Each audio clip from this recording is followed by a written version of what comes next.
a lovely day!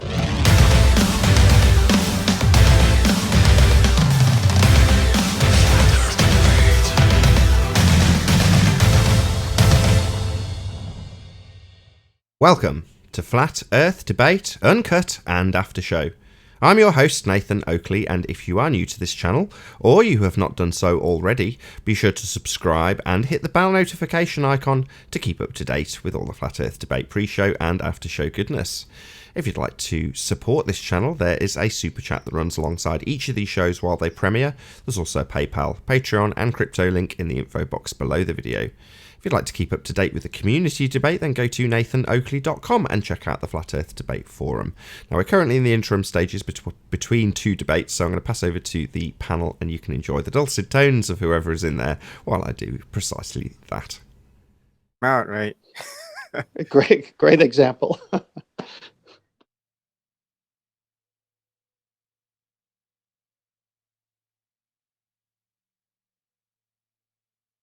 And what's great is, even though I'm agnostic, I still read a lot of different religious books and scripture and things like that. And like for Jesus Christ, one of his sayings is, those, if you're fishing, you cast a net and you catch a lot of little fish, and you only get one big one. Well, toss all the others back. You've got one. I'm butchering the scripture part, but basically he's saying those who have ears have ears to listen. So yeah. Well, now, who am I talking to? Well, because I don't know who you are. Oh, it's Bon. Hey, Bon. This is 10th Man. I am a Christian, and I know I cannot force God on anybody because it's not something a human could do. I could only testify of who God is in my life, and then God has to do the work and has to do the converting in other people's lives. This is why religion is so bad, that I believe the devil has used religion to make God look bad, because throughout the years, he takes a little bit of the truth, a lot of lies, mixes it up, and then he gets people going to countries and places and forcing people to, you got to believe in God, you got to do this. No. When you see creation around you, you just intuitively, and I speak for myself, someone made this. Who made this? What made this? I want to know. It starts there for me, at least. And then as I grew up, I kept asking, who made this? What's going on? This isn't an accident. Just my own thoughts. And I said, I want to know you. So at age 14, I started saying, I want to know, because I don't even know who I'm praying to. I want to know you. Please, if you're there, reveal yourself to me. And at 14 and a half, God did reveal himself to me. I'm 60. I'm 60 now. I've been walking with God and believe in Jesus Christ and the Bible all these years because he reached me. Now, if I want to say to you as an agnostic or someone who's an atheist, you have to. Wait. I would be wrong. Don't add in agnosticism with atheism. They're totally different. I'm not. No, I'm not. I just said you as an agnostic or an atheist. I'm not adding the same. I said I was an agnostic. Let's just leave it there. No, I heard you. I'm covering here, heathen, whatever. Sure, you can call me that. I don't care. No, I'm not calling you that. I'm just saying there are so many types of people with so many different ways they want to be described. I'm covering them all by throwing some names out. I'm not saying you're all of them, because you already said you're an agnostic, and I can respect you for that because I'm not your judge. Guess what? We'll all find out when we die, won't we? One way or another, correct? Or maybe we won't. Just like here now, we can't find out answers to where we were before, right? Well, you know what? Before this takes on a religious tangent, 10th Man, can you, if you would you like to join me in a discussion with religion and spirituality on my channel sometime?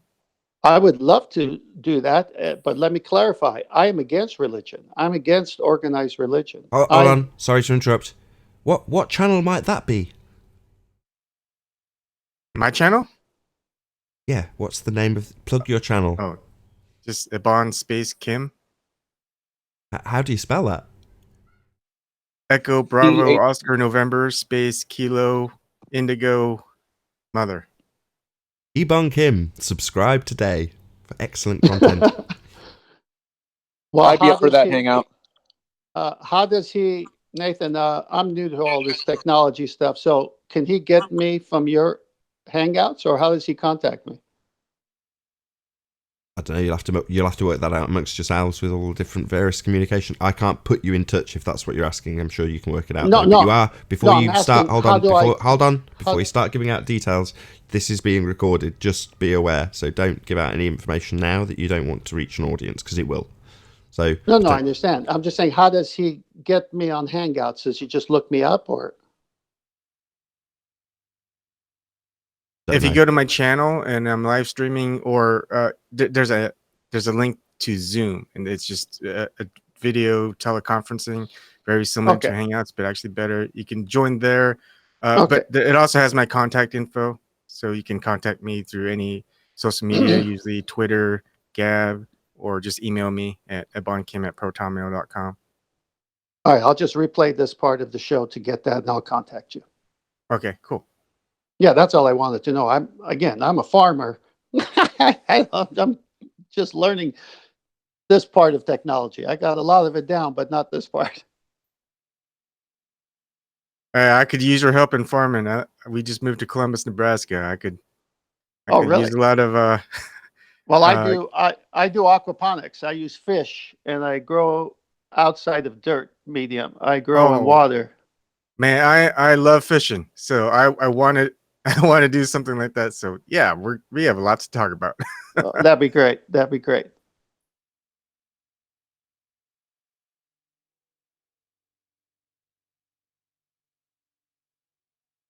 All right, so where are we heading now with conversation? Well, we'll be live in 10 minutes, so you'll get a full gamut of housekeeping questions and such. So this particular part of the show, the pre-show, goes out on Friday. So obviously it's Thursday when we're recording this, but it'll actually go out on Nathan Oakley 1980, the main channel, on Friday as a pre-show after show at 10 p.m. So the next live show that we do will go out on the second channel, which is Nathan Oakley. And then tomorrow's two live shows also go out on Nathan Oakley, and they get turned off, all three. So this show that we do now, that starts in 10 minutes live, will get turned off as soon as it finishes. But then the pre-show and the debate and the after show all go out Friday on the main channel. Does that make sense? Well, thank you, Nathan, and the crew here. I've got to go get some piping. 10th Man, we'll see you at another time. Take it easy. All right, see ya. Nathan, I got lost on that. What was the third thing you said? In what respect? In respect to where the videos will be? Yeah, I'm just kidding. It was just so detailed. Yeah, I sniggered before I opened my mic, but yeah, very funny. Basically, there's not enough hours in the day, and the only way I can get around that is by spreading out the recordings on a Thursday and Friday, and that means I've got my weekend at least one day to do things with my family, and then probably a Ballbusters on a Saturday. But obviously I can't do all of it at the same time. It's impossible. 5 minutes, maybe a bit more. We'll start live. 8 minutes. Can we have an enthusiastic housekeeping session? Yeah, Nathan, we're all really keen. Oh, that's good to know. Yeah. You want me to get a Vuvuzela or something?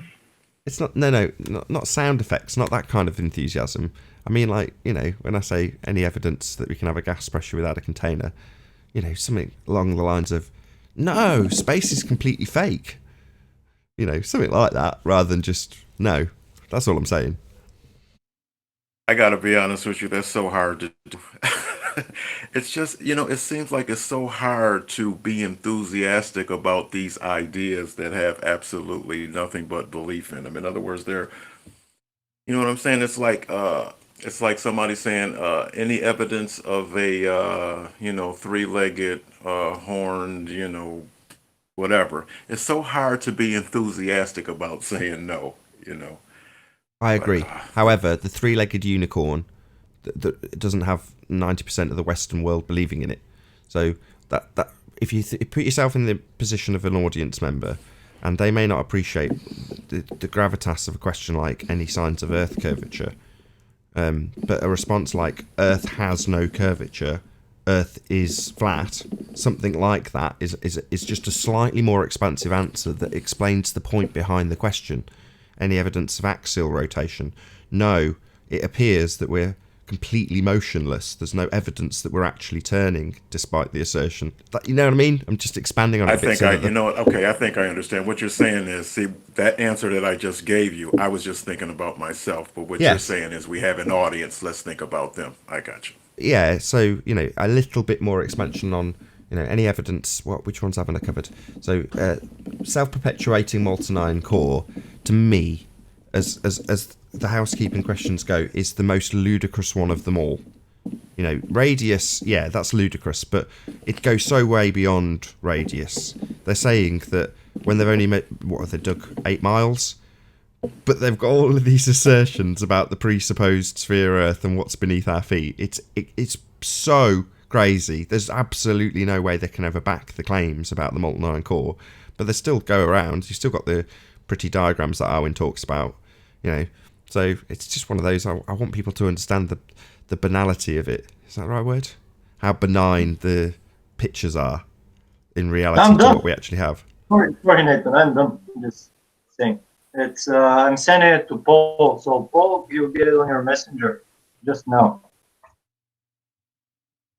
I didn't understand a word of that.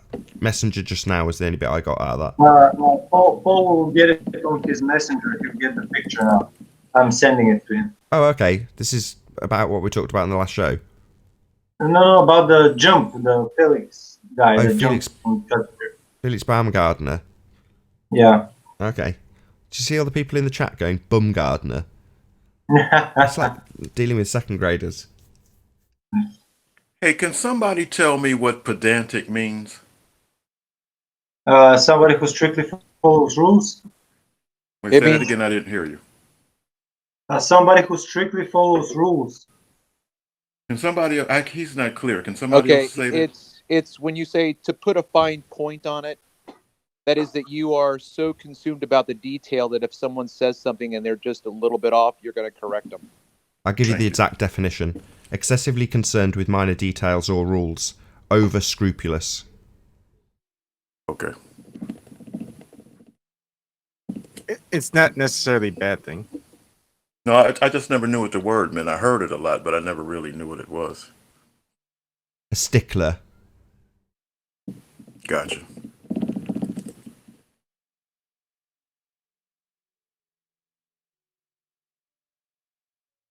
But it seems like, I'm just sitting here thinking about that, and I'm thinking about that in terms of experience. You want me to put The it into experience context? covers all the details. I don't know. I got to think about that. Something to think about too is how do you define? How do people interpret their experience? You know what I mean? And see, and I hear this conversation a lot, and I don't interpret the experience because I'm experiencing it. There's nothing to interpret. Right. Well, then you don't get to a point. What do you mean? Literally. Then you don't get to a point. Yeah, but what does that mean? Well, if you have no belief about anything, then what is your guiding structure in trying to make sense of it all? I don't have to try to make sense of it all. I'm experiencing it. Why should I try to make sense of something I'm experiencing? Because it helps the oversight. It's a different point of view. Yeah, but why do I need that? Why would I need a different point of view from my own experience? To help oversee what's going on. What do I need this and help where for? it's going. Where is it? Their experience isn't going nowhere. It's the experience. Where is there for this experience to go? Well, it's called seeing things coming because you have oversight, because you understand what's happening beyond So you're just talking about experience. being able. Oh, I'm sorry. You're talking about being able to see into the future? Well, sort of. I have no such understanding of that. All right. Well, there's a lot of people that do. and they corner markets with that skill even. So But James isn't a lot of other people. Well, see, yeah, because for me, I mean, this is just me, and I don't mean this to affect anybody else. I'm just expressing myself. My experience can only be the experience that it is. It has nothing to do with the future, because if I start concerning myself with the future, then the experience I'm having right now, I'm missing it. that's true up to a certain degree. To what degree? Well, it's all a matter of trade-off. If every second of your experience is so incredibly precious to you and worth experiencing in the full, then I can understand. But yeah, if you're left wanting somehow, then yeah, you might invest some time into figuring out what it all means. Okay, so now I understand. That's what people are talking about. Okay, but me personally, I don't do that. I just go ahead and experience what I'm experiencing, no questions, and it's all there. Everything that I need to know in that experience provides itself. The future thought is unnecessary. I can have past experiences. Like I was talking to somebody and we were doing an example about getting a glass of water. So I said, they said, have you ever had water? I said, sure. I said, so they said, so when you go to get water again, do you expect? I said, no, I don't expect anything.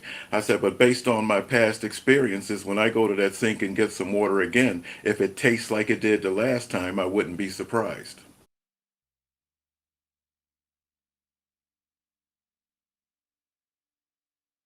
Oh, what a day! What a lovely day!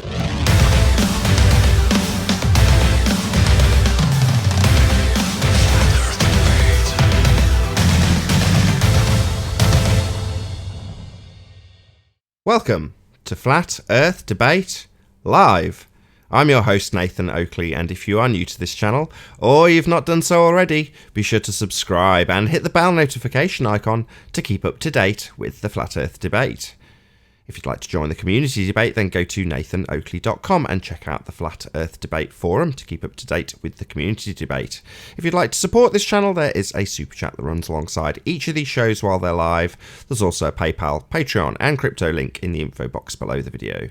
Most importantly, if you'd like to join the discussion right now, simply mute the page you are currently watching, then click the link in the info box below this video to join the panel and express your views on the shape of the Earth. If you do join, please don't swear. If you do, you'll be ejected, and if you are, please don't try to rejoin the stream using sock accounts. You'll be warmly welcome back on the next stream. Please also share the show on social media. Sharing the show obviously increases the live audience, but this in turn increases the chances of a more diverse panel, so please share the show. And one last time, if you're new to the channel or you've not done so already, be sure to subscribe and hit the bell notification icon to keep up to date with the Flat Earth Debate. Now, we are joined by The Plain Truth, The One, Slick James Johnson, Paul, Lorenzo, Flat Earth or Earth Flattener, Ebon Kim, Chocolate Sane, and Arwin. Good to have you one and all. Good afternoon. Good afternoon. Hello. Hello, what up? Did I say your name right? Lorenzo, is it? Yeah, How are you doing? You're new to the panel. I'm doing fine. Excellent. Doing Good to have great. you. Are you a flat earther or a glober? All right. I didn't hear the answer. What was the answer? Flat. Flat.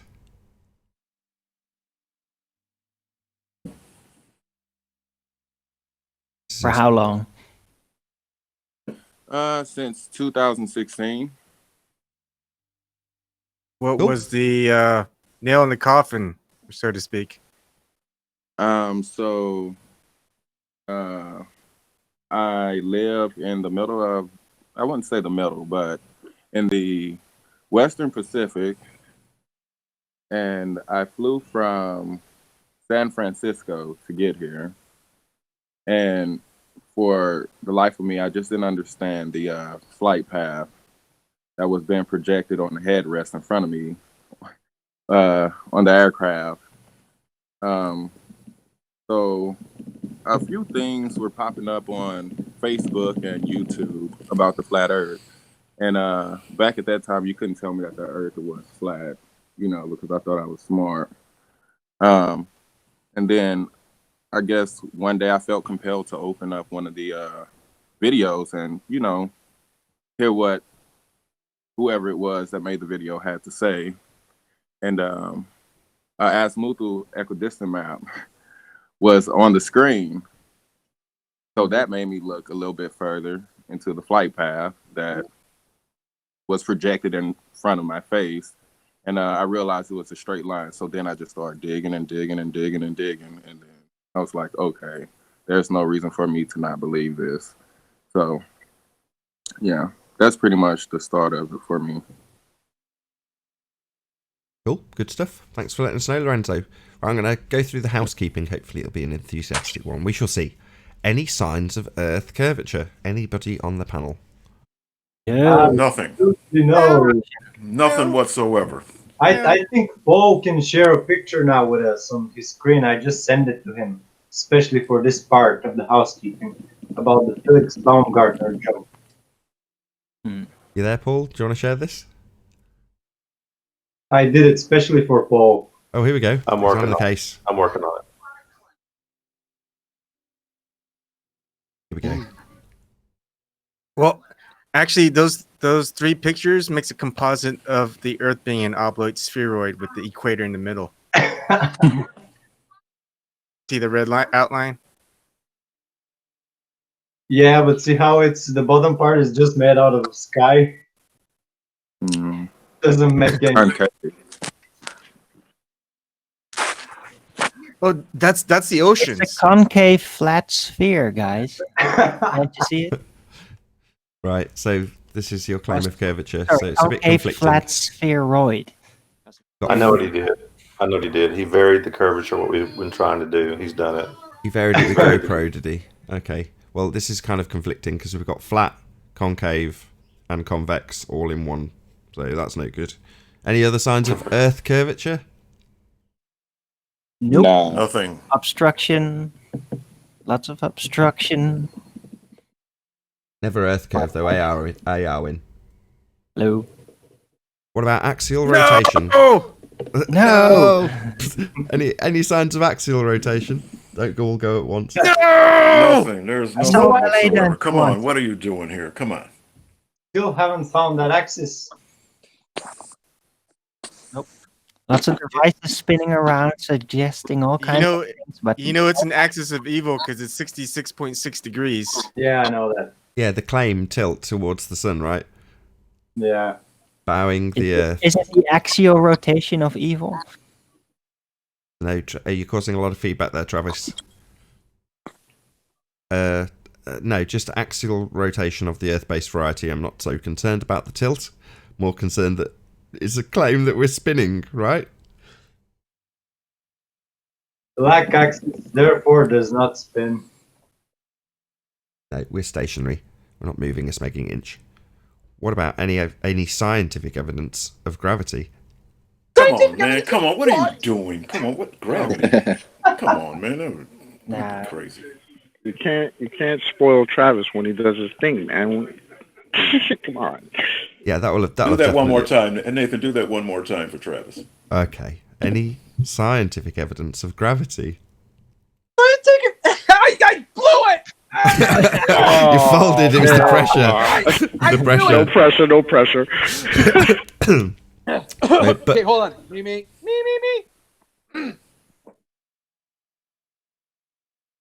Go. Oh, I thought you were just going to give the reply. I'll do. Okay, fine. No, I'll play along for a third time. Any scientific evidence of gravity? Scientific evidence of what? That's gold. 9.8 meters per second I per love second. Gravity, Hey, well, Travis. Any there is a scientific formula, evidence? multiple formulas with gravity, so... Sorry, guys. Works. What are you talking about? It's just nothing. Scientific evidence, not formulas, not mathematics. Actual demonstrations of cause and effect. I'm sorry, I still don't get it. Gravity, what? Yeah, good point. What the hell are they talking about? Nobody It works so well, Nathan. Come on. Nobody works so sees well. it. Nobody experiences it, Arwin. That's Engineering true, but it still works really well. Got to give works? some recognition. Relative density. Of course, but it's much harder to apply relative density in the models than just a baseline gravity concept. Did he say the models? He did. Yeah, models. Architect models, all kinds of modeling. You're comparing gravity models to building models? I mean, what Yeah. the... To Just size refer- up the structural integrity of buildings. He's they just use- referring to the conversion to newtons. That's all he's doing. Right. But it works really well and it helps the architects to oversee it much easier. Even though they are applying absolute pseudoscience, but it still works. Got to give So what some you're saying recognition. is they're applying something that may or may not even exist, but it works. Yeah, That's interesting. it is, isn't it? That's part of the aberration. Yeah, but something that may or may not work means that it may not work. So what No, is the no. point? It does work. That's the whole thing. It does work brilliantly. So gravity must be a thing. No, Well, that's the it may problem. or may not no, exist, stop. but it works. Stop. That's where the problem lies. That assertion, Slick's got to the point immediately. Well done, Slick.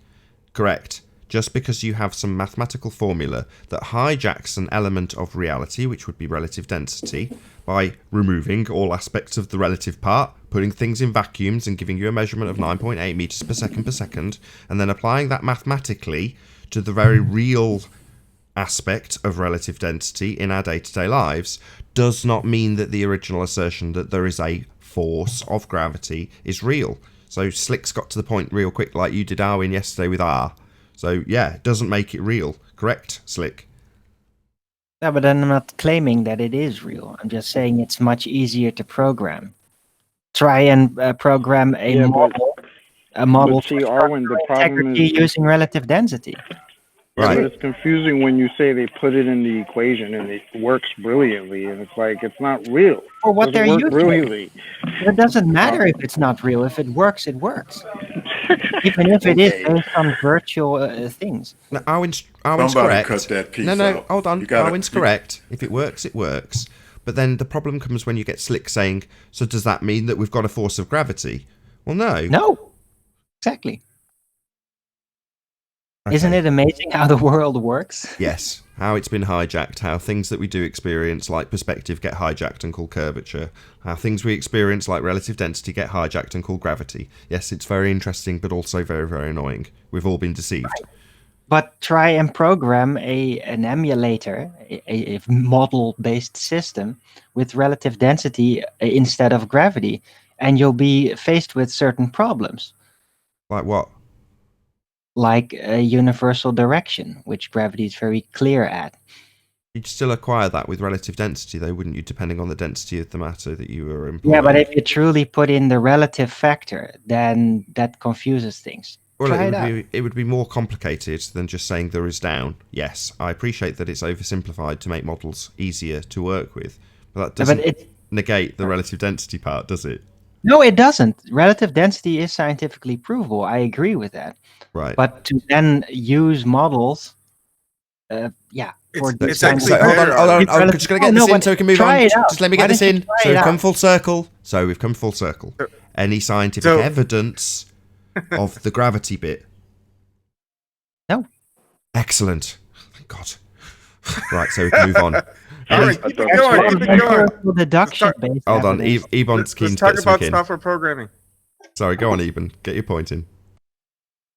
I'm just saying that for coding, you're going to need if, then, sometimes else, a lot of else's. If you're going to use the current gravitational formula, if you're going to use density, it's pretty simple, and then you just point to a database with all the relative densities of the objects. I'd like to see you actually apply that. Right, just to reiterate what Eben's just said. So I didn't know that. I'm not familiar with computerized models.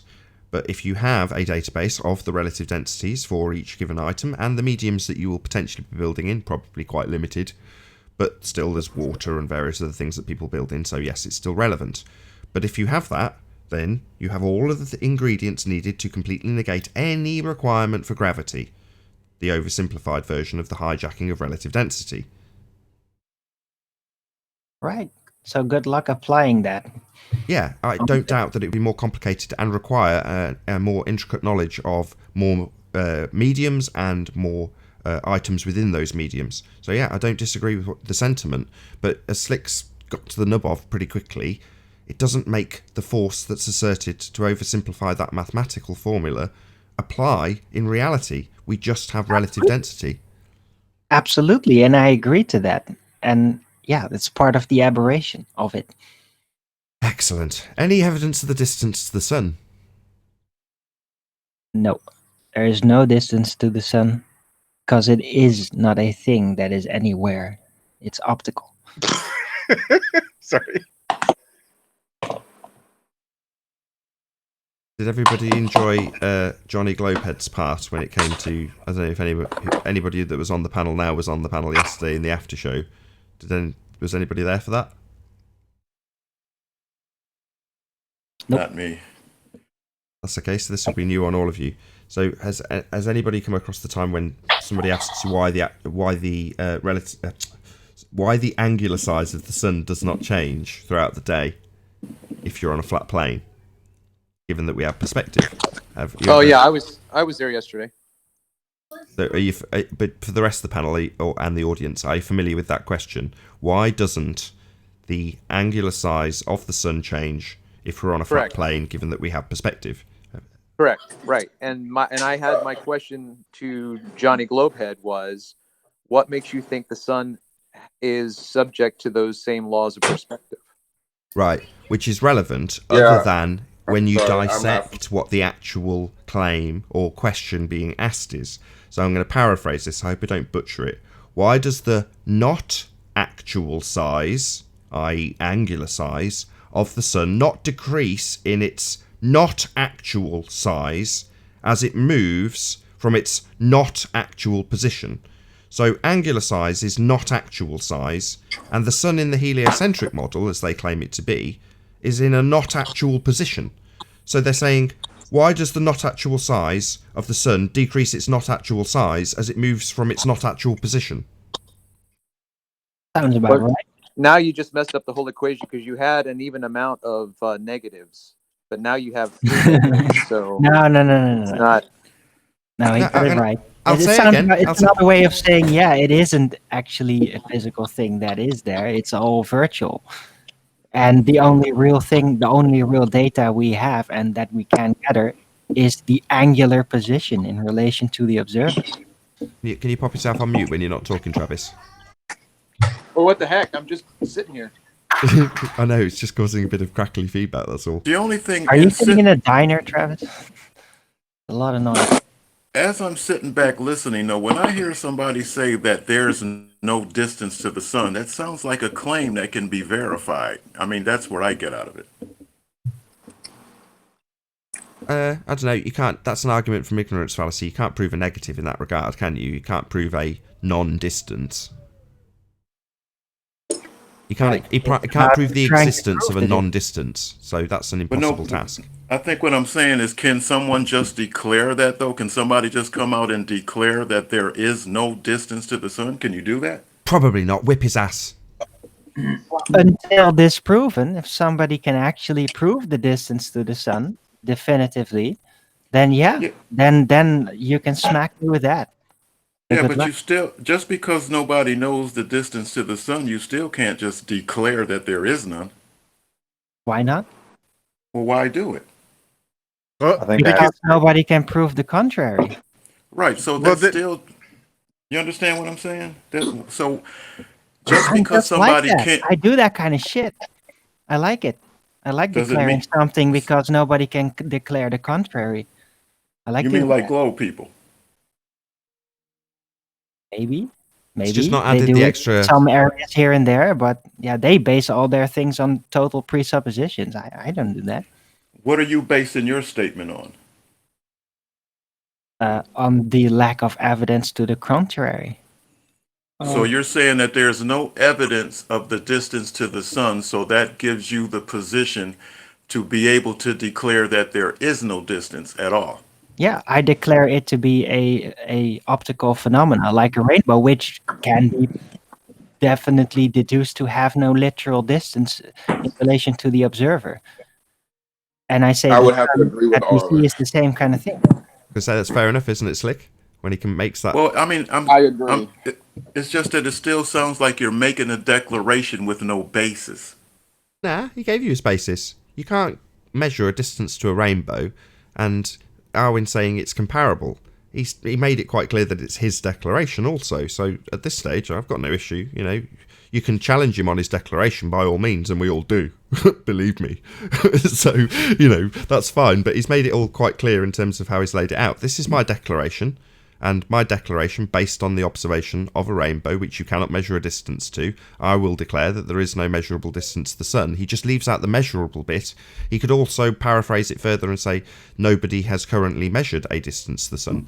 But that's not how Arwen rolls. Okay, so now I see. So the key word was measurable. See, if he had thrown that in, I would have probably understood it better. Yeah, when but you he doesn't deliberately. There is no distance. See, that means that there is no distance. That's like a slam the fist down.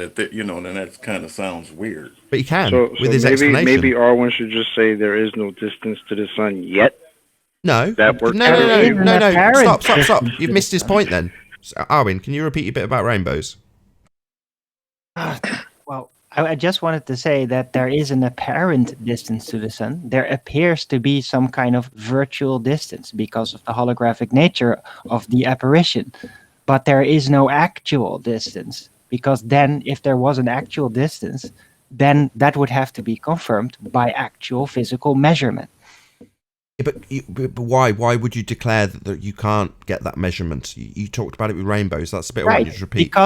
Because I believe that the sun is an apparition, just like a rainbow. It's a holographic phenomena, a light-based phenomena, and a rainbow can be proven to have no actual distance. It's only virtual. It appears to the observer like there was a distance, but when you try to approach it or physically measure it, somehow it appears that it has no real distance because it's only virtually present. Thank you. But I heard you say that I believe. Well, yeah, I know. Before you pounce on him, yes, I can totally understand that at this stage you can completely demolish or whatever you like with his assertion, and that's perfectly acceptable. But what I will say at this point is, as I'm getting criticism for this at the moment, while I'm backing Arwen's argument, as in giving him the freedom to express that declaration, it doesn't mean I agree with him. Right, and I have challenged him on this. I'm just giving him the facility to argue his point cohesively with everyone understanding what he means. So I get Arwen's point about rainbows and how you couldn't possibly measure a distance. Therefore, if you equivocate and say the sun is the same, then you can make that assertion, and it's easy to demolish. Just because I've allowed him the space to make that assertion doesn't mean I agree with him. Just want to make that clear to any audience member who says, because it's been said on Flat Earth Debate, Nathan Oakley says, no, I don't. I'm just allowing the freedom for that particular opinion, in this case, there is no distance to the sun, to be expressed. That's it. Anyway, I just wanted to get that in before Slick rips you a new one, Arwen. All right, I'll notify the lawyer to update the contract. No pay rises. The observed phenomenon of a rainbow, does it have motion? Sorry, say again? Your observed phenomena of a rainbow, does it have... Paul, can you pop yourself on mute? Okay, sorry. Your observed phenomena of a rainbow, does it have motion? Not as long as you are stationary, no. Now, the observed phenomena of the sun, does that have motion? 15 degrees per hour. Only over prolonged periods. And if you manage to observe a rainbow that, because of circumstances, is possible to stay there virtually, visibly, then yes, you might also notice that it also moves just like the sun moves, because it's very likely the rainbow is caused indirectly by the sun's light. Absolutely correct. So the rainbow will over time move just as the sun moves. Yeah, same speed. That's right. Have you... Can I just answer Nathan's question about, are we familiar with the size of the sun in the sky with the sun moving during the day? I touched on that topic in 10 pages, and I explained the observed phenomena of the sun. and how the optical phenomena is produced by a solid body, and it's shown with lasers, flashlights in different scenarios. So it confirms at 100% it's simulating it. So it's really easy to do it, but it's just the atmoplane. It's really an optical phenomena that we see, but it is caused by a solid thing, because there is no such thing as a magnetic field without a magnet. It's impossible to exist in our world. So you need to have a solid thing that can throw a magnetic field out of it itself. Oh, what if Well- that thing is the Earth? But No, Earth doesn't glow. let me. I wanted to continue on. So now the difference between a rainbow and a sun. The rainbow, is it dependent on any variables in order for it to appear? Yes, And what are those variables? rain Kind of or variables. some huge amounts of moisture in the air. Yes, solid. They have to be solid enough in order to refract the light. Anything else? It needs light, Yeah, sunlight. sunlight. So you're saying that the rainbow moves same speed as the sun, but how can you measure that without the sun? How do you know it's just not a reflection of the sun's movement?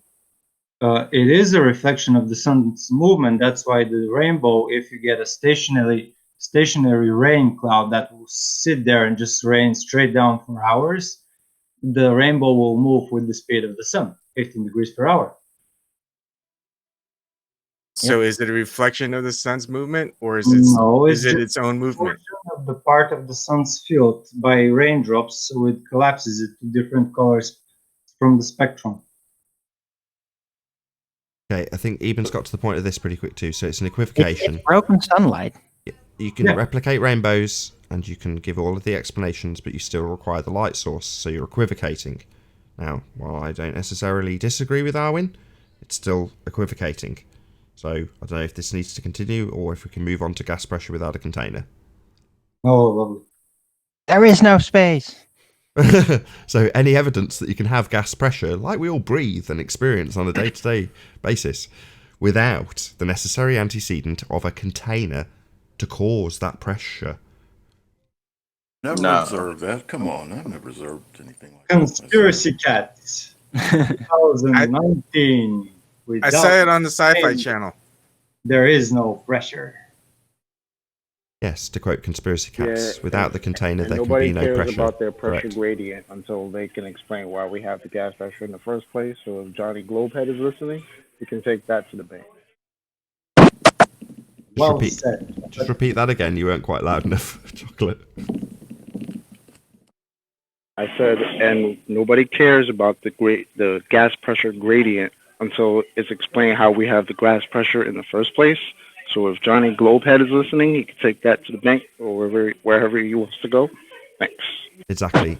So, if you are to describe a gas pressure gradient, then you must first have gas pressure in order to have a gas pressure gradient. So you'd still require the antecedent of a container in order to have a gas pressure gradient. Without the container, there can be no pressure or pressure gradient. So yeah, the whole point of this question is because it is asserted by people who believe they live on a spinning sphere that that spinning sphere is flying through a vacuum of space, known as outer space. From our vantage point, the vacuum of the sky. And if the sky was a vacuum, we wouldn't have any gas to breathe. The gas would fill the space. And we'd be left at an equal Tor value to what they currently claim outer space is, something like 10 to the minus 17 Tor, as all the gas dissipated to its equilibrium.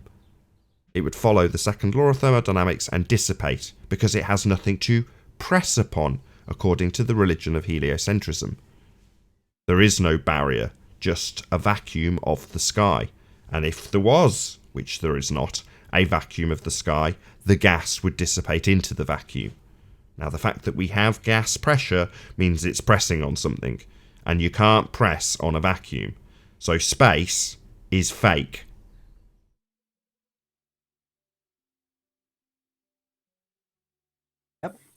Sorry, Neil deGrasse Tyson. Yeah, sorry, priests of heliocentrism.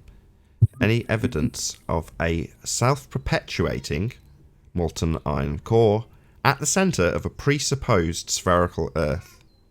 Now that's my favorite part. Physically impossible. Even if it's real, it's still impossible. It will stop spinning. Absolute sci-fi bullshit crap. I'm sorry about the words. Scientists said it was so. So Yeah, we have to believe those scientists. They said so. I wonder who was the first It's real. scientist to say so. It must be real. They Does said. anybody? Sorry to disrupt your flow.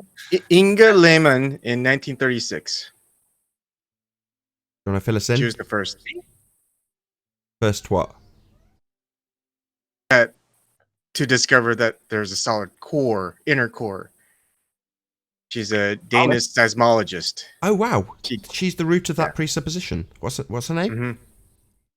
Inga Lehman, INGE space LEHMANN. And you can discover more exciting details just like that one on the Ebon Kim YouTube channel. Isn't that right? Yeah, thank you. Okay, so no evidence, just a presupposition made by some chick way back when. Yeah. Well, thank you very much. So the molten iron core is relatively recent compared to the other. That's so impossible. If it's spinning, why didn't scientists tell us which way it is spinning so I can take them apart and demolish them forever? What, the molten iron core? Yeah, what's the direction of the spin? They've only dug down 8 miles, so they're not going to know that. They haven't got the slightest idea what's beneath our feet. They being pseudoscientists.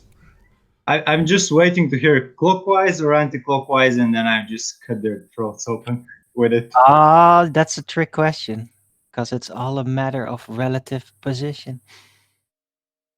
I could just destroy them with this.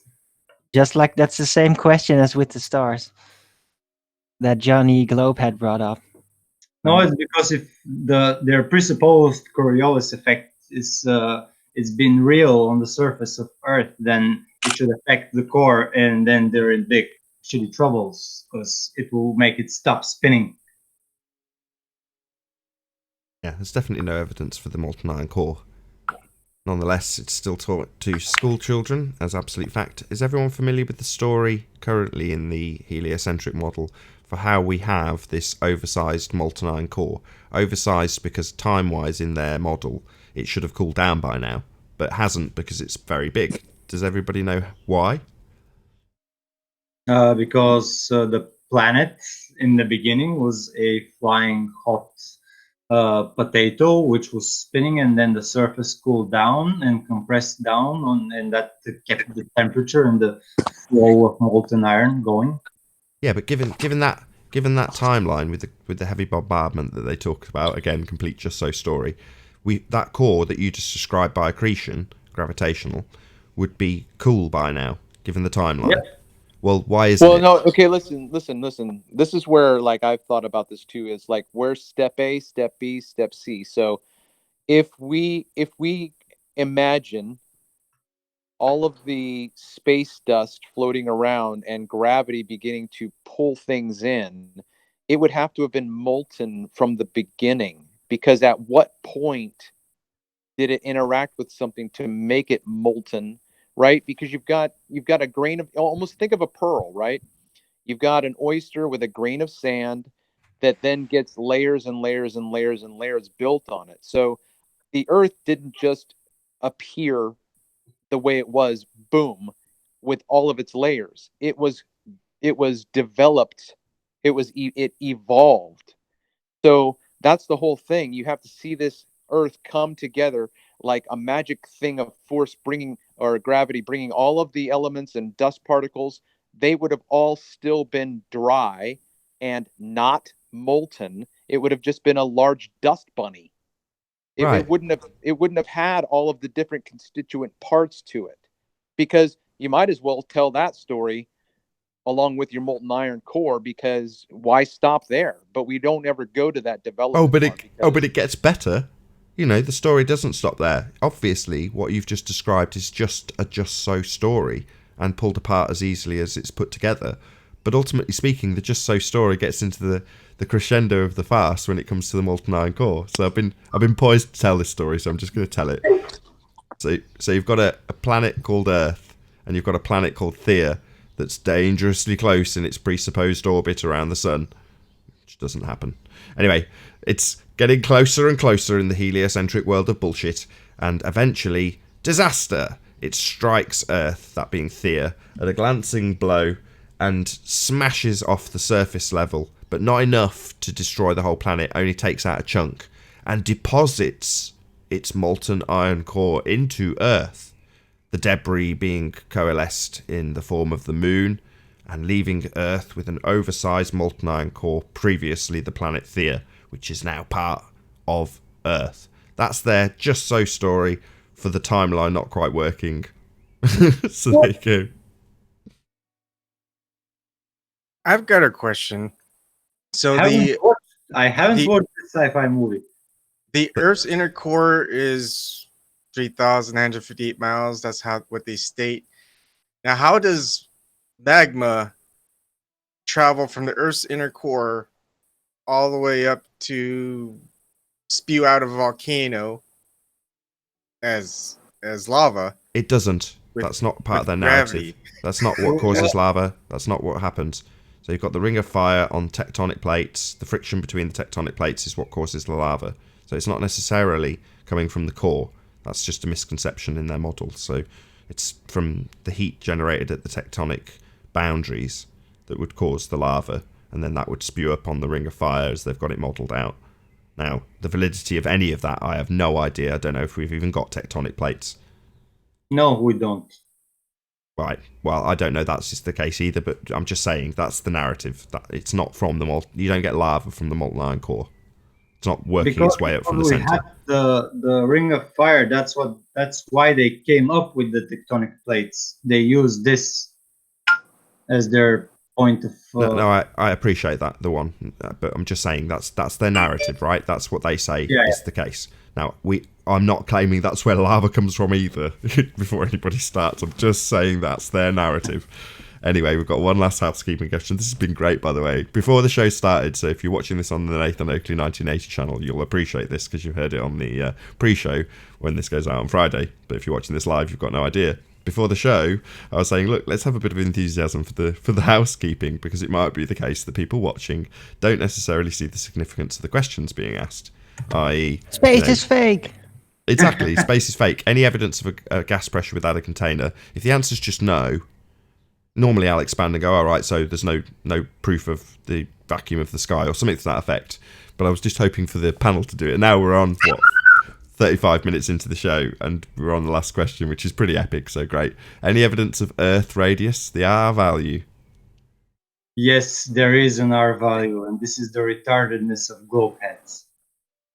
That's normally Arwin's answer. Yes, there's evidence that there is a presupposed R value. I mean, is there any evidence that Earth has a radius, currently presupposed to be a spherical radius, when they've only dug down 12 kilometers?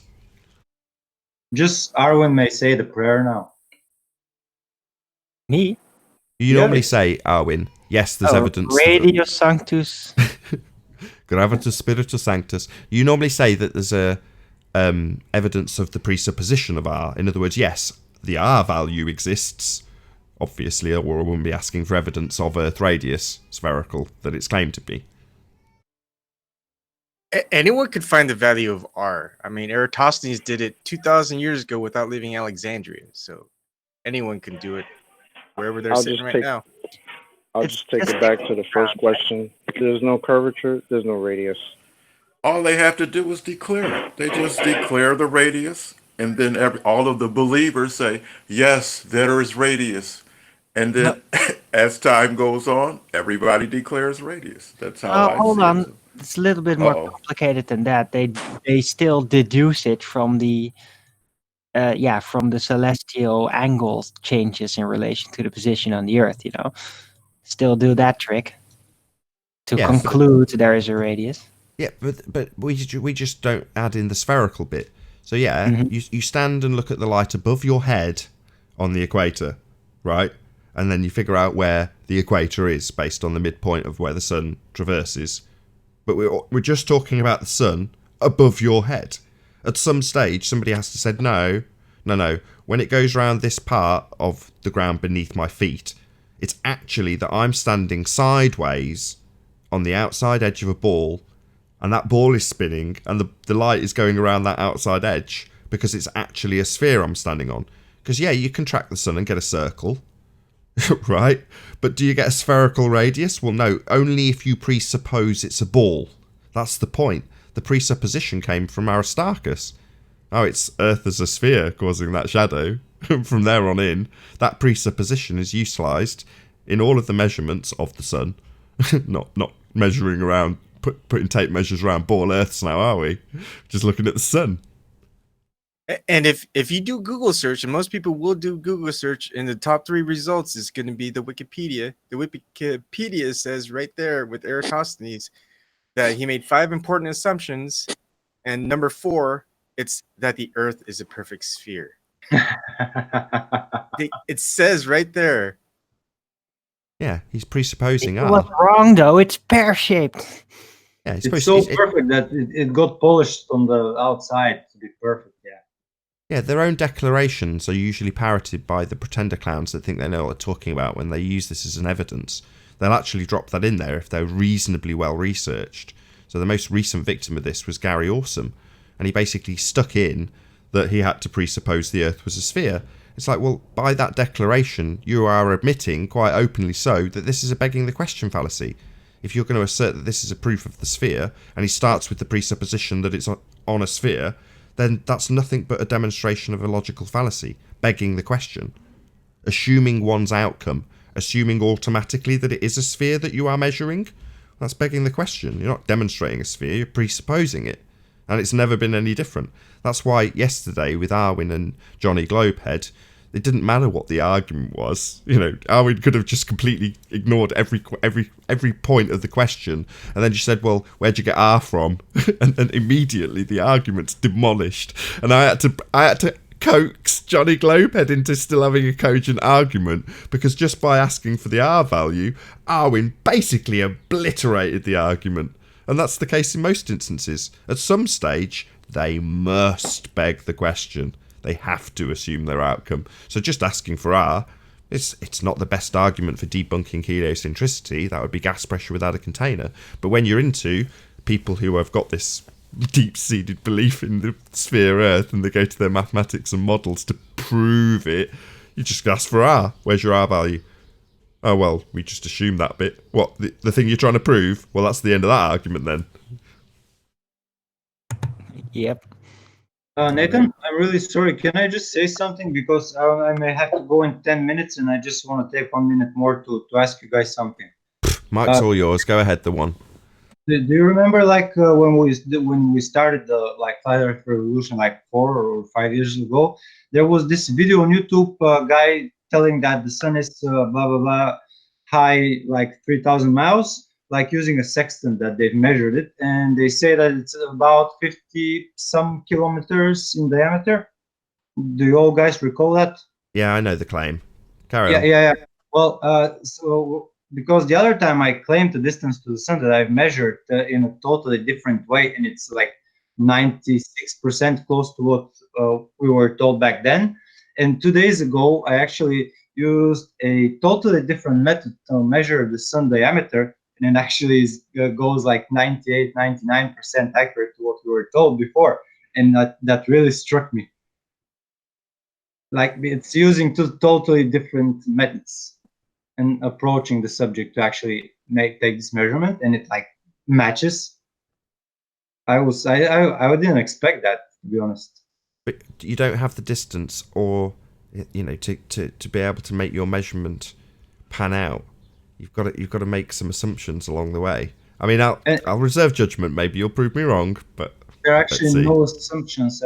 I just used a circle with circumference of 105,000 kilometers, and then I've calculated geometrically where it should be according to the division of the dielectric planes. There is a certain space that's allowed for a new part of a new dielectric plane to be there, so it doesn't have the option to be anywhere else. And then the other thing is that measuring the sun, like with triangulation, although we see, for example, if we want to triangulate it and there's three people seeing three different suns, it's still possible to triangulate the sun by having this rectangle that appears.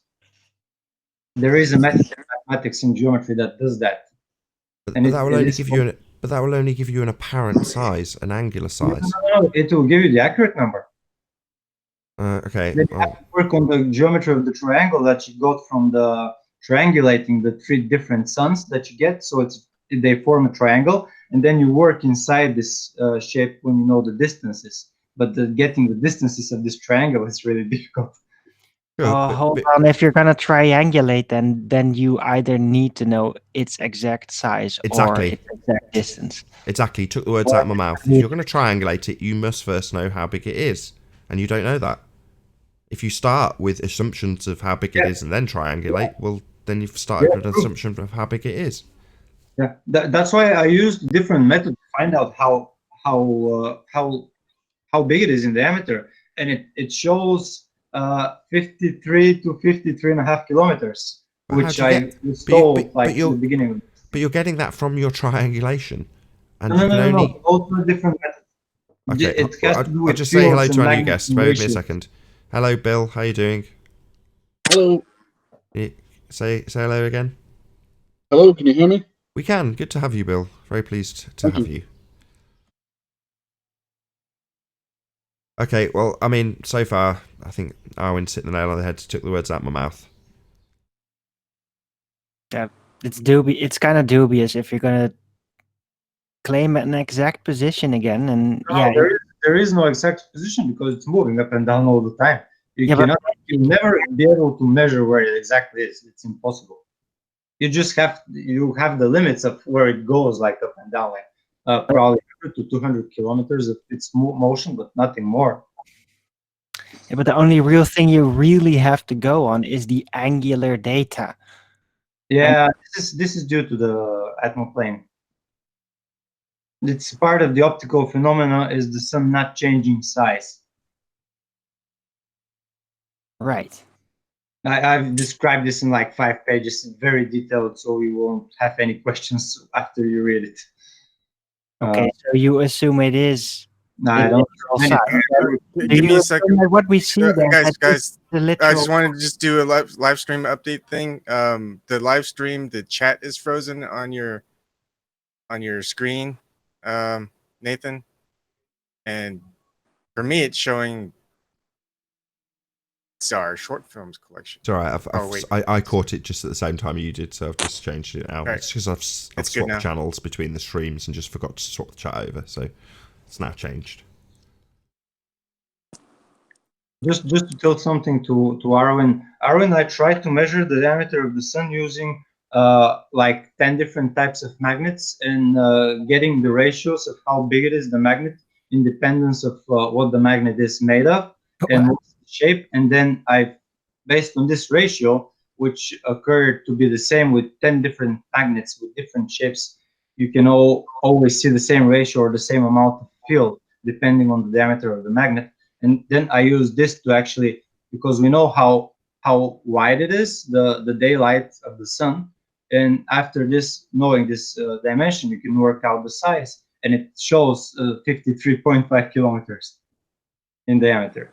Sorry, I could barely follow what you were saying back then, but am I correct that you're deducing the actual size of the sun based on interpreting magnetic field interactions?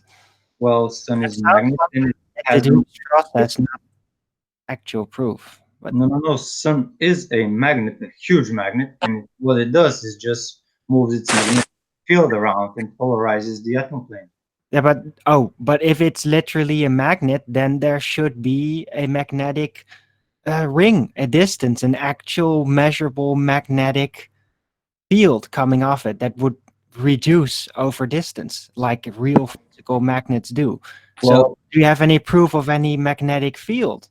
that's what I started with, was that I've measured 10 different magnets made out of different stuff, and they have different sizes and different diameters, and there is a constant ratio in all of them of how big they are and how big their field is.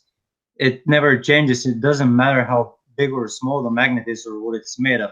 It's always an exact proportion according to the size and the diameter. So it's Yeah, like it's where always is that magnetic residue field then that is emanating from the sun? Where is it? Where can we measure it? it's the light. That's the field, measuring the light where it That starts. light is not magnetism. No, It's another form of energy, isn't it? no. Yeah. Light is made by the sun polarizing the atoms in the atom plane. They start producing plasma and they glow. Sure, but whatever light is, it's not a magnetic field. No, it's Doesn't have caused by a magnetic field. The light is a property of the atoms in the atmosphere. It has nothing to do with the sun. Right, so then you have no direct proof of a magnetic field that you've measured from. Then what does polarizes the atmosphere then? Else? Doesn't really matter if there's a magnetic field emanating from the sun, then we should be able to measure it somehow. And you're not laying down a claim that you've actually measured. How do you measure a magnetic field, Darwin? Well, detect it. It's physically measurable using other devices to just notice there's magnetic activity. Name a device. Can anybody here assist me in this? Device to measure magnetic fields? I can't, because this whole conversation makes absolutely no sense whatsoever, but maybe somebody else can. That's nice. Anybody that can make sense of it can assist, maybe? No, I'm asking because I don't know for such things, but if there is, I need to know. Right. And it would be great to have this information. There's magnetometers, but measuring device. Magnetometers? Was that even? Electromagnetic radiation tester, But- electric field, magnetic but field. how do you measure something like A like that over? Meter, it's called. Arwen, I measured it with tiny metal flakes, and I had a ruler on the background. So I placed the flakes stationary, and then I just use my hand to push the magnet, like in parts of the millimeter. And when they get activated and they go and stick to the magnet, then I know where the end of the field is. Like, Right, that's a more primitive way to figure out where a magnetic field becomes strong enough to pull something. Yeah, exactly. Right. Well, there are magnetometers. It's a specific device that can pick up a level of magnetic field strength in the vicinity. Mhm. So you can use that to detect great. what is actually the direct influence emanating from the sun by comparing distances to the assumed literal position of the sun, and then measuring a magnetic field emanating from it. So I'd love to see some field research regarding that before you claim that the sun is a magnetic object. Yeah, I'll do something in that manner as well. There is a demonstration with magnets exactly how it works with the atmosphere.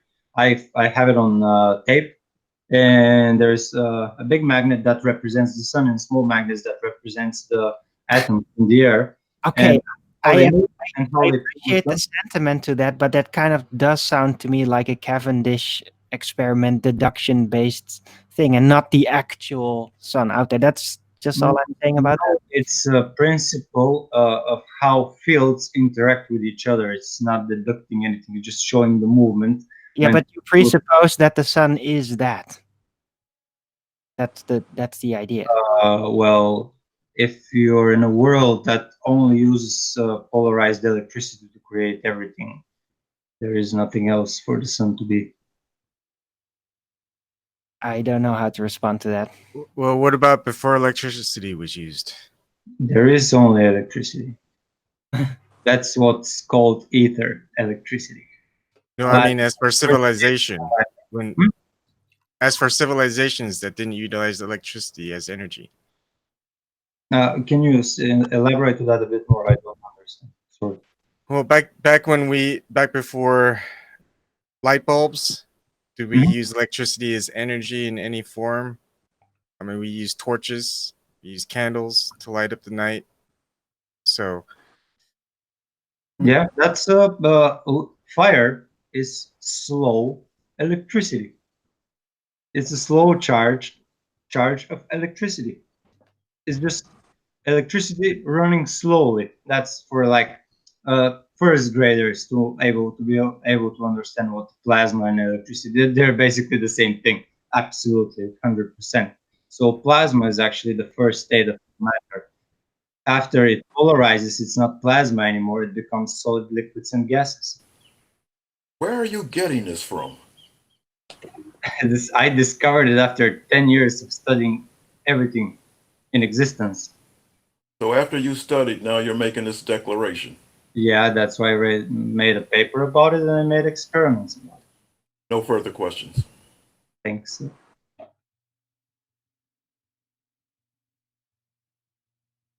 I'd like to ask a question of you guys, if I could. That Bill, go ahead. Yeah. First of all, I appreciate this whole thing that you guys do. I mean, putting yourself out there, and I don't think, myself included, a lot of people would do that. So I gotta give you guys the props for that. In my research on YouTube, there's a theory out there that the moon is possibly a reflection of the Earth. Has anyone looked into that? I know you guys have had almost 800 shows, so I don't know if you've gone into that at all. What would be the point? Well, I mean, he was just saying that Earth is just a crater, and it kind of makes the case for the flat Earth being us in a crater. How? And the Earth is a lot, like 1,000 times bigger than you think. well, with what you watched, what was the best evidence presented to make you think that? Oh, that's a good question. You have to kind of suspend some stuff, but he basically found the constellations on the moon. So he looked for Orion, and he found those, and then it was just interesting. I'm not saying he's not saying he's right, totally right, obviously, but he basically says Saturn is a crater within a crater, creating the rings, and then that the sun is reflecting the Earth onto a plasma ball around the Earth. Bill, I'm sorry. Can I interrupt just for Hold on, no. Before you do the one, hold on. Let me just ask him a quick question. You said that you have to suspend some stuff. How do you do that? Well, I mean, open your mind is basically what I meant. So when you say suspend some stuff, you mean open your mind for some declarations and beliefs? I don't, not necessarily. Just kind of sit on the sidelines and see what he's saying. It's not necessarily. I don't think everything you see you have to believe. So he's just presenting. If you want to hear the continuation of this, then you will have to stay tuned on the Nathan Oakley 1980 channel, because unfortunately for those of you watching in the the Nathan Oakley audience, then this is where we bid you farewell. A massive thank you for tuning into this live debate, hopefully sharing as well, but yes, also a massive thank you to all of the debating panel for making this debate possible. If you'd like to keep yourself occupied after the live stream is over, then go to nathanoakley.com and check out the Flat Earth Debate Forum to keep up to date with the community debate.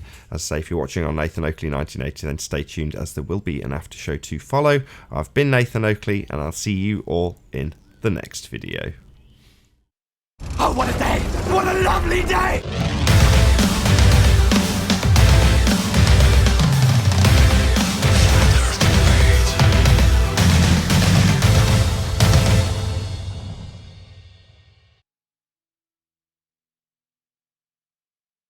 somewhat complicated and somewhat simple at the same time. It's a reflection.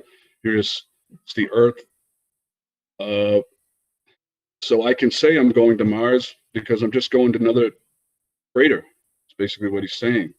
I can say I'm going to the moon. I'm just going to a different part of this Earth that's being reflected, is what his whole argument was. Or I think that can make a really good sci-fi material, but I don't see it as being serious. yeah, I mean, I thought it was interesting, but I just thrown it out there. I didn't know if anyone. He's got kind of an odd name. I guess I could type I think I've seen that once. the chat here if you'd like. But thanks for the time. Sure, put it in the chat. I'd like to take a look.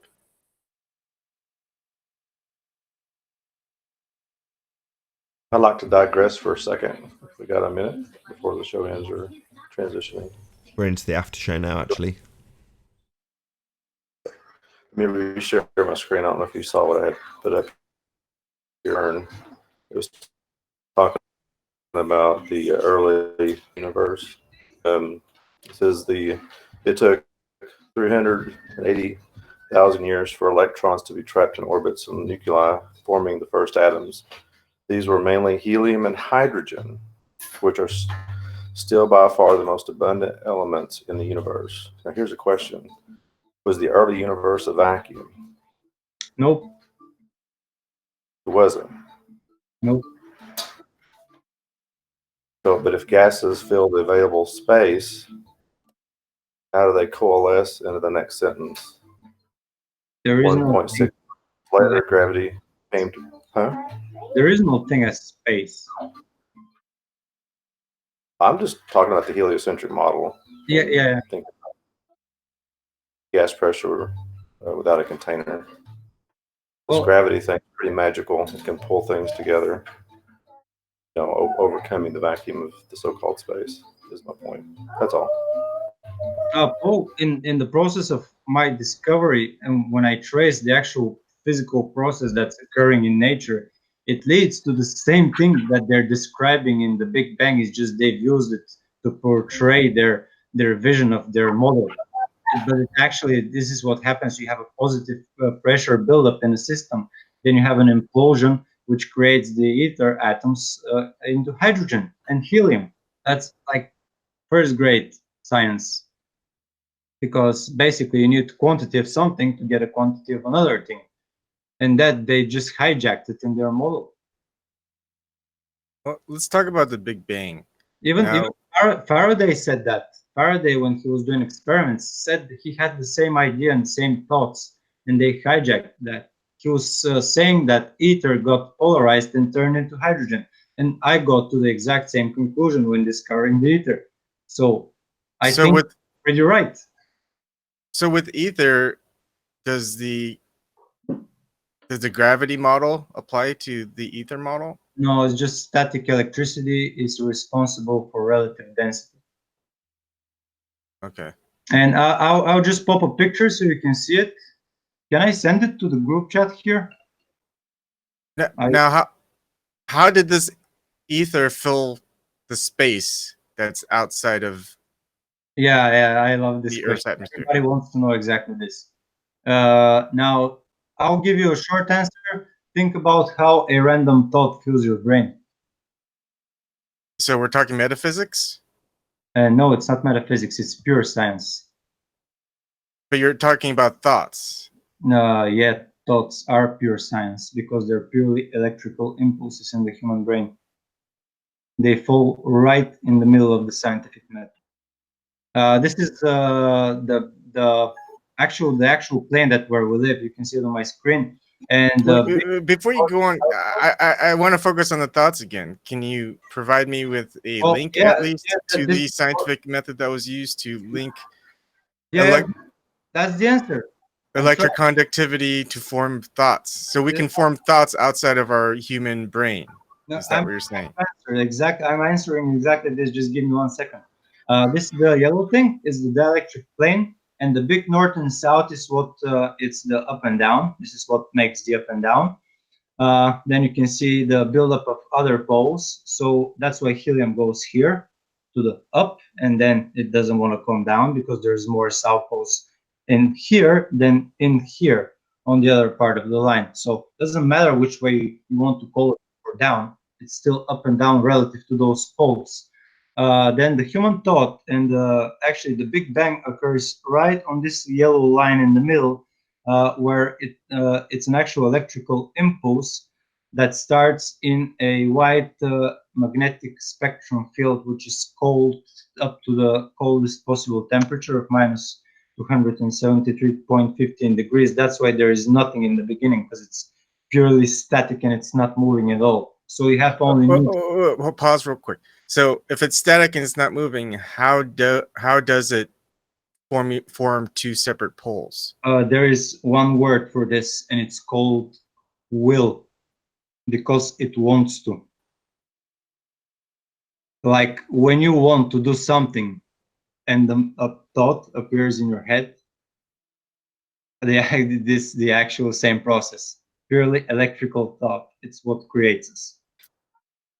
Can I ask the question? Is a thought information? Yeah. It contains all the information and all the energy. That's what information is immaterial. Information is immaterial. It can't be measured, can't be quantified, can't be. The actual wonder of this world is that electricity can create geometrical solid patterns out of itself. That's the absolute power of God that you need to open your eyes to see. It's crazy how it's being done. The manifestation of electricity, it's what creates a thought in a shape. And I've linked this in my paper. So research in the human brain, so I can show you exactly how they scan the brain, and you got the same thing in the human brain. Where does this electricity created? I mean, does it defy the first law of thermodynamics? Energy cannot be created nor destroyed. It can only be transferred. It's there all the time. It's just static electricity, and when it starts to move, it's just not static anymore. It always has all the potential. Static electricity is still electricity, you know. So you're saying this thing called will causes the static electricity to not become static anymore? Yeah. So where does this will formulate from? God's mind. We exist only in his mind. As your people, when your dreams are totally real for you, when you're dreaming, we're totally real inside his head. That's what basically what the world is. Sorry to break it to you that way, but that's reality. That's not reality. It's your perception of reality. No, it's a good story. Process that leads me this way, and it doesn't lead any other possible way, because it's purely electrical, and it can do only one thing, to polarize itself, and that's it. It's not possible. The process or the atoms, the ether, it cannot do anything else. It's just simple as that. Call it stupid, but it doesn't know how to do anything else than this. So this creator, this God of yours, can it do anything? Well, he created everything just with his thought. Can it create something more powerful than itself? No. No. How do you know if it's all powerful? He's the all powerful. It's logically inconsistent. God can't do something that's illogical. No, but something can never be Isn't God all powerful of itself? I mean, is there a limit to this God's power and its creative abilities? Yes, it only has power alpha and omega over Earth. And no, I'm not asking you, and I'm asking. Arwen is right. Well, I kind of agree with him, although I find his. Arwen is right. I do find you to be a little stout, claiming so much, even though, yeah, the correlations are there, and I do agree we are in the mind of God. That's how I've conceptualized it from a very young age. Arwen, I've worked years on it. That's why it's easy for me now to claim it, because I fully understand how it works. And that's why it took me 25,000 pages to write all the freaking details, so everybody can now understand it. It's a lot of things. about it. Are you saying you're representing God? Does God need a representative? No. I don't represent God. You're as God as anybody else. We're all God. God is not separate anywhere else. It's just us. Or everything, not just us. Yeah, us and everything. Sure. And all Alpha around. and the Omega. They say it in the Bible. Literally, it is literally everything. And nowhere separate than everything. So this, Would you be? Excuse me. Um, I'm sorry, I don't know your name, but the guy that's The guy with the going on pole. explaining. Would you? Yeah. Oh yeah. Would you be so It's kind to Leon. share the paper? Share the what?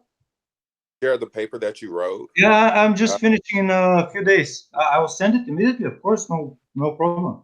That's why I'm trying to finish it so fast so I can send it to everybody. Hey, okay. just Yeah, for because clarity, did you say 25,000 pages? Yep, No further, 25,000 pages.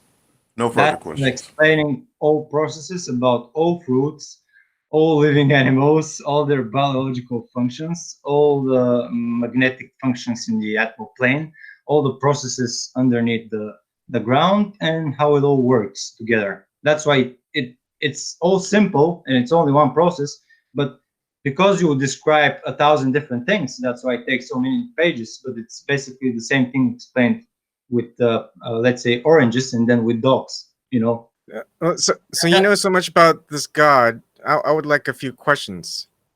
Can this God create other lesser gods of itself that can create things? No. God does How not do you? create. It created. It is creation. Actually, So what it's a one-off. So God just created and that's it, and no more. no. It creates all the time. No, but that is part of the creation. Yeah. But what does it create? Is there a limit to its creative abilities? Is what I'm asking. No, there is none. That's So why. it could create. So you're saying it could create something more powerful than itself. Let me explain. Okay, just give me It 1 minute. already is. So first of all, Big Bang, God creates matter. This matter forms into stuff. Then this stuff forms into humans. So God is now happy that he finally got to split himself into 7 billion pieces, so he can experience himself in every different way.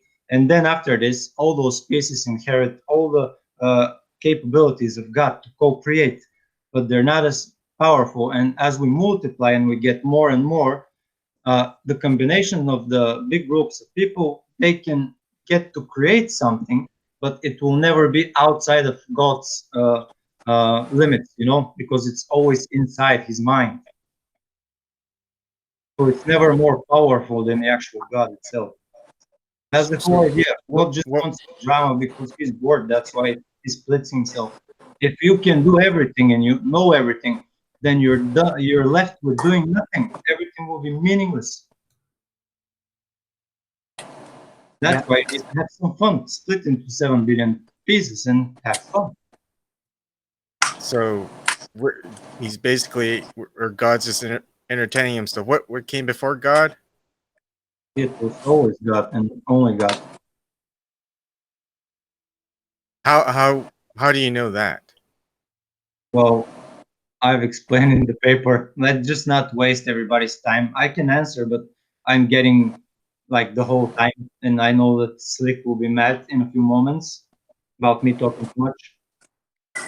No, it's fine. We're having conversation. No. It's fine. I know. I don't mind to answer, but I know Slick will. Don't worry about Slick. He's not responding, so don't worry about him. I know that I can irritate him a bit at some point, and I don't want to get it irritated. So Does God have to follow the rules of its own creation? Create rules. It can create its own rules and change it at any time? No. That's He not is the rules. Wait, can you repeat that? God's rules are the rules. Yeah, so smaller parts of God will obey the rules because, it's just different points of view.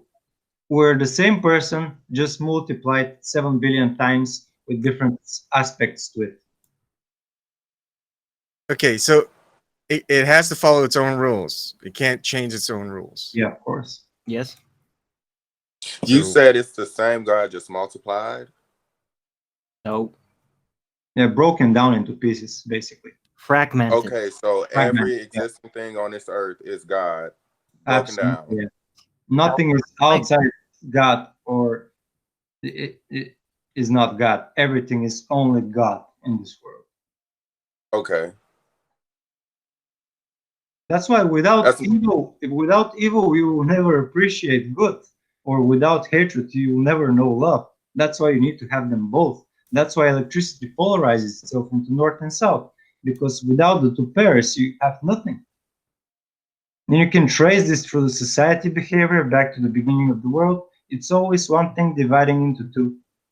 That it's as simple as this, and it creates everything, and it's marvelous. Okay. Foundation of my symbol, by the way. Yeah, Arwen is very knowledgeable in this. So in order to, I guess, let's say, so what's the purpose? Is it to cause more duality and division? So the more evil we get, the more good that we get too? Yeah, Is that what you're saying? you appreciate more. The thing is to appreciate, to cherish. So basically, if you want to appreciate the entirety of God, do the most vilest evil thing. No. That way it can open up the best non-vilest good thing.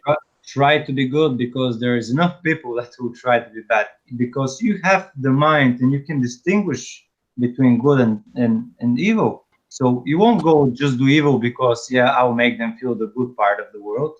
No, you'll be sensible and you'll know that it feels way better when you do good than But what's the end result of being good or being evil? I mean, if it's just for the experiencing the good, For each individual to find out for themselves. When you and your wife had kids, what was your main reason that you wanted to have kids? have a family, continue the and human then what was species. like the best memories and the best times that you had with your kids? With family? Yeah, With with the friends? family, with the dog, with the kids, and your wife, and you, all of you, just going somewhere, having great time about someone's birthday, or just having a very good family dinner. Okay, yeah, I get that point. Now keep going. Please have this go somewhere. Get us to the destination that you're trying to get us to. No, I'm asking you. There is no. Yeah, I know, and I told you, and you're expanding on it. I understand your point. Now let's keep going. Like it's because we like the good stuff more. That's why. But the end result is that fell apart fast for me in my experience. My father leaving, divorcing, hating my mom, my brother going to college.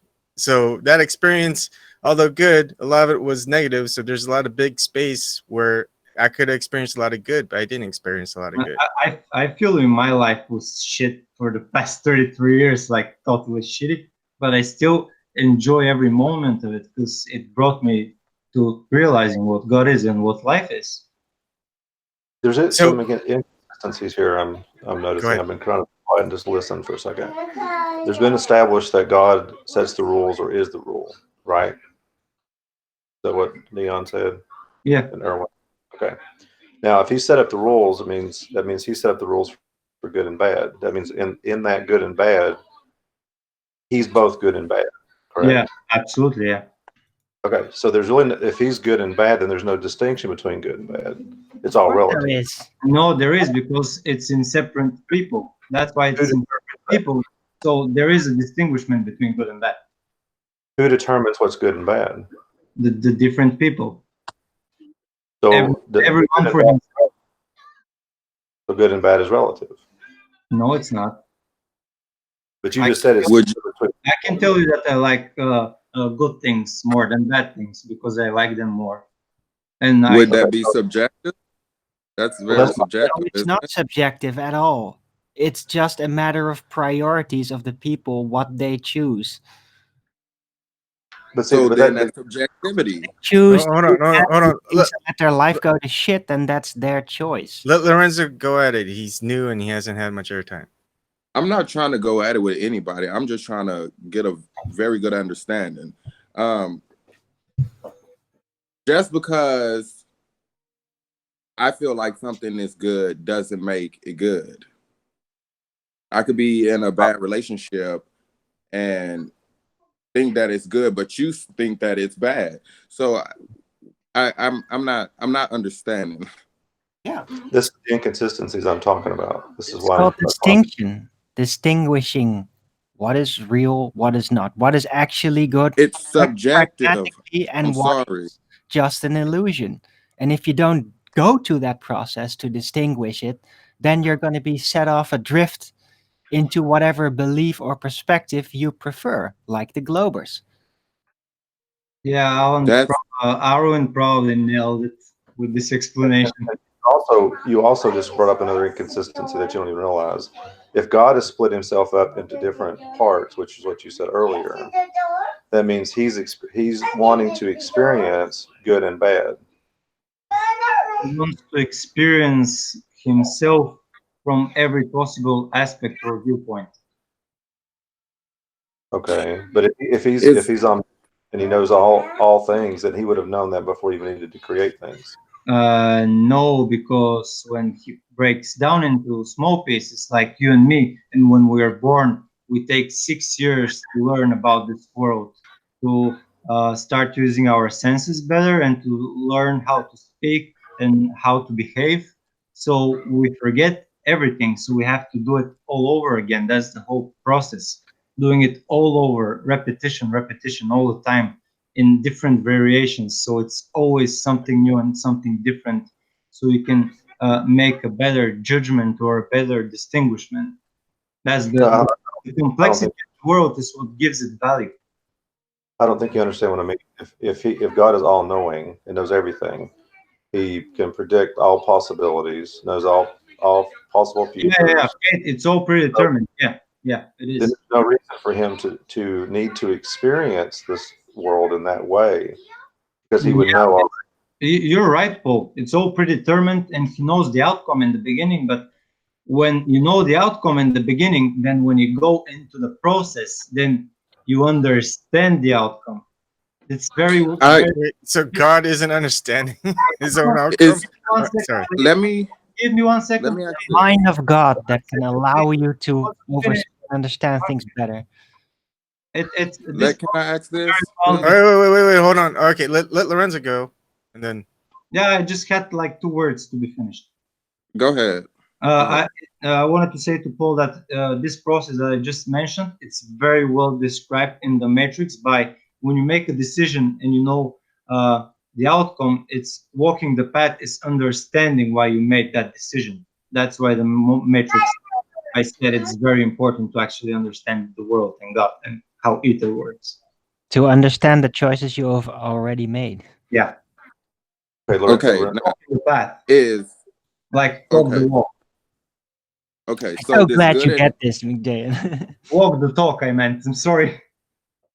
This good and bad that we're speaking of and God. Okay, so is this based off of Christianity or what? Because there or okay, Bible, the ancient books of the world. Oh, because the Bible is just an interpretation of 150 books that were the most ancient history of humankind.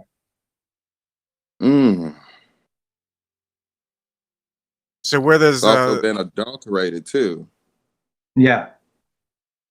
So where do all the other entities fit in? Say the Mother of the West, Queen Mother of the West, or Sophia, the Holy Trinity, Holy Spirit, Jesus, etc.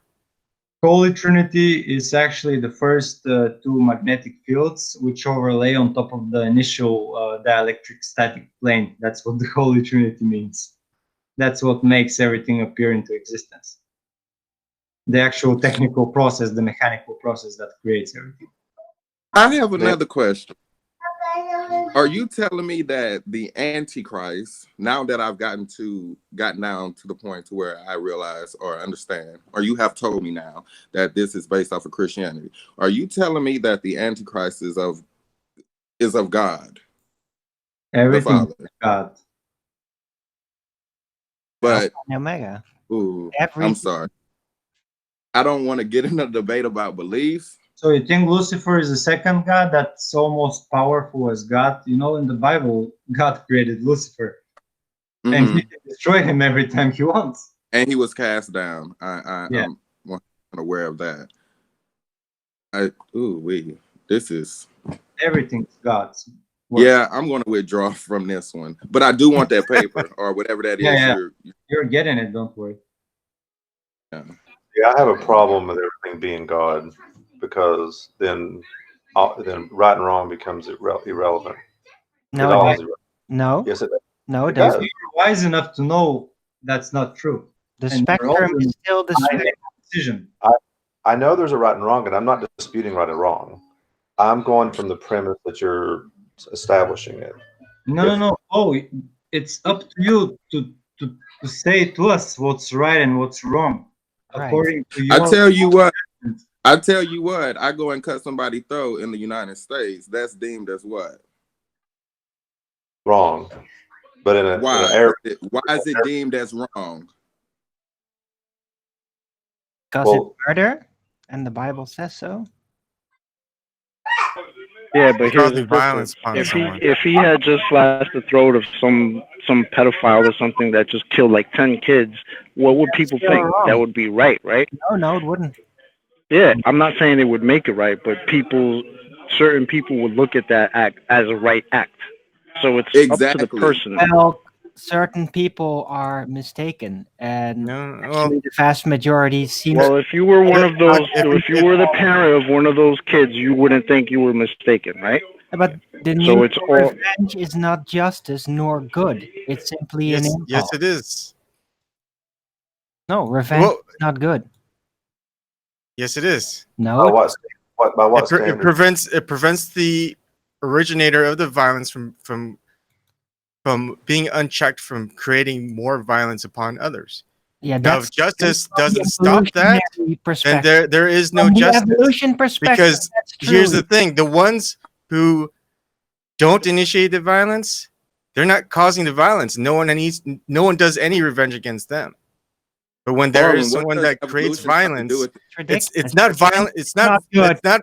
Find hold me on. the quote, Hold on. any biblical scripture that says Hold on, revenge. no one That's can the be belief. heard. That's a biblical Hold on, scripture. you're That's talking someone's over writing. each That's other. someone's belief. Now, here's the thing: if someone causes you violence, and you defend yourself from that violence, they get no choice as to what you do to defend yourself. You can kill them, you can maim them, whatever, because you didn't initiate the violence. That violence was initiated towards you. You have to do the best to defend yourself. Now, if that person ends up doing violence to someone close to you or a friend of yours, a family member, and it happened, you can retaliate however you want, because you're defending your family from further violence from this person. That's right. So You it's can. good. It's right. It's No, justified. it's not good.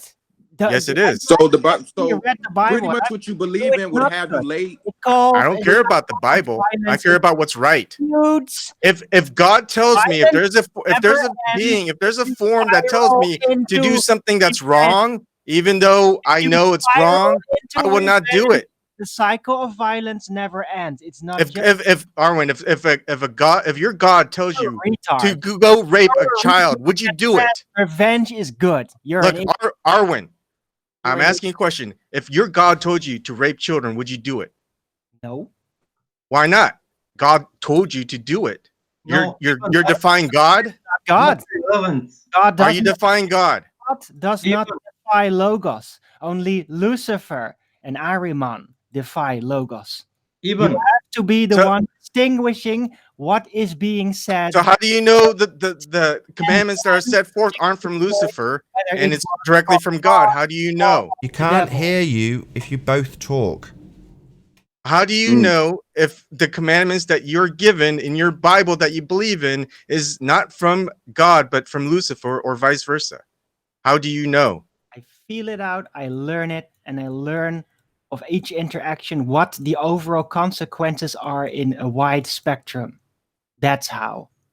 So basically, if someone went and killed every family member of yours, it's okay to let that person be. No. You gonna No. sit still and you gonna wait for them to kill you too, right? Here's a problem. The context. Here's a problem with using sorry to interrupt. consequence Can as the we- basis for morality. Can we take the tone? Sorry to interrupt, Paul. Bear with me. Sorry. Can we take the tone? Make the tone a bit less. Arwin. By the way. Arwin. Can we make the tone a bit less murdery? But he just suggested why not kill every family Yeah, and I'm member? trying to stop that. If you just shut up long enough. Can we make the All right. tone a bit less about murder? Is that possible?